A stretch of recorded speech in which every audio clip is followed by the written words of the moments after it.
Today's video explores how to set up your 24/7 owner's portal. Activating your owner's portal is simple. It takes just a few steps. Let's walk you through it. First, check your email. You'll receive an announcement email from your portfolio manager or a notification email about a new item in your portal. If you haven't activated your portal yet, click the Activate Now button in the email to get started. On the sign-up page, the email your portfolio manager has on file will be automatically filled. If it's blank, type in your email address here.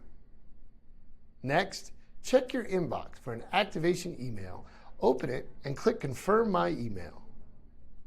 You're all set now. Follow the next steps to create your password and set up two-factor authentication for added security.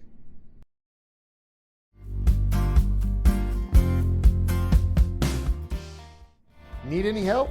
Contact us anytime. Welcome to your owner portal. Managing your property information has never been easier.